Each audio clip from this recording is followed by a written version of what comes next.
Guys আজকে তাল দিমো কাক ওই তালের গরত বাড়ি যার ওই তাক ওই মেলমেলি হলসারা পাড়া ডাক। কি কইছ তুই এলা গাইস তোমরা দেখেছো হয়তো মিনেল অধিকারী আমাকে নিয়ে একটা ফার্স্ট ভিডিও করে, ওই ভিডিওর পরিপ্রেক্ষিতে আমিও একটা ভিডিও মানে রিপ্লে দেই, ভিডিওর মাধ্যমে রিপ্লে দেই। সেখানে আমি ওকে একটু হালকা করে তাল দিয়েছি। আমি কি কাউকে গালি দিয়েছি? তো আমি ওকে বোঝাইছি একটু শুধরে যা, মুখের ভাষাটা একটু কম কর।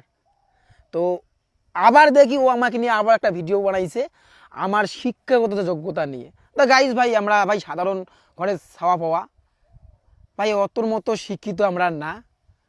তো যতটুকু আমরা বই পড়ছি ওই শিক্ষায় আমি বলছিলাম কথাগুলো। তাতে যদি আমার কোনো ভুল হয়ে থাকে তা অডিয়েন্স আমাকে বিচার করবে, অডিয়েন্স কমেন্টে বলবে, দর্শক কমেন্টে আমার জানিয়ে দেবে যে আমি কি ভুল বলছি বা আমার ভুলটা কোথায়। আর ও আমাকে একটা কথা বলছিল যে আমি নাকি স্কুলে গিয়ে পড়াশোনা বাদ দিয়ে কি করি। তো শুনে নাও ও কি বলছে। বাংলা পড়াইছে, তুই বোধহয় পিসাব রুমত যে মুড মারছিস। হ্যাঁ গাইস মিনেল অধিকারী আরও একটা কথা কইছে, যারা 2030-এর আগ পর্যন্ত মুখের ভাষা খারাপ না করবেন তোমার গুলোর কি হবে শুনি নাও। যাই মুখের ভাষা খারাপ না করে 2030-এর মধ্যে সবগুলোর নুনু চড়ক পড়িয়ে মারা যাবে রে। হ্যাঁ ও আমাকে এটাও বলছিল যে আমি নাকি ব্যাকরণ পড়ি নাই, বই পড়ি নাই। তো ও কিছু কিছু কথা বলে যে বাক্য কাকে বলে। তো আমি হয়তো জানি না, ও জানে যে বাক্য কাকে বলে, মনের ভাব প্রকাশ করাকে বাক্য বলে। এটা সবাই জানে, একটু 1 2 3 4 5 6 7 8 ছাত্রগুলোও জানে যে বাক্য কাকে বলে। এতটুকু নলেজ সবারই আছে, যারা বই পড়ছে সবাই জানে যে বাক্য কাকে বলে, মনের ভাব প্রকাশ করাকে বাক্য বলে। ঠিক আছে বুঝলাম, সবই ঠিক আছে, কিন্তু ভাই ও যে কথাগুলো বলছে ওর মনের ভাব কিভাবে প্রকাশ করছে ভিডিওর মাধ্যমে তোমরা একবার দেখে নাও।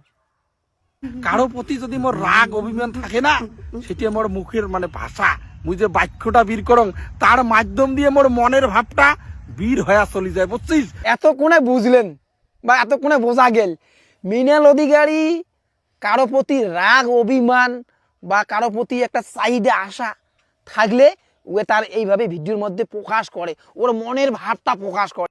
कौन है ये लोग? कहां से आते हैं? মিনাল অধিকারী আমাকে বলছে যে যে প্রসেনজিৎ বড় তুই একটা বাল। তাই মিনাল অধিকারীকে বলি যে ভাই তুই তোর বাপকে বলিস যে বাবা তুমি একটা বাল। क्या बात है सर, क्या बात है सर, क्या बात, ये बात है। তোর মাকে বলিস যে মা তুমি একটা বাল। কারণ ভাই বাল ভাষাটা তুই বলছিলি যে বাল ভাষাটা নাকি একটা ভদ্র ভাষা, ভালো ভাষা, এটা নাকি রাষ্ট্রীয় ভাষা হিসেবে ঘোষণা করবো। তা ভাই তুই তোর মা বাবাকে এই কথা কব, বুঝছিস কথাটা, বুঝছিস? কথা কি ক্লিয়ার না ভেজাল আছে? তুই যদি তোর মনের ভাব প্রকাশ করিস, তোর দুঃখ কষ্ট যদি তুই এই বাল ভাষা দিয়ে যদি তুই প্রকাশ করে আনন্দ পাস, তুই তোর বাবা মা তোর আত্মীয় স্বজন ভাই বউ তোরা যা আছে তুই তাড়াতাড়ি কো না, এইভাবে কব, বুঝছিস?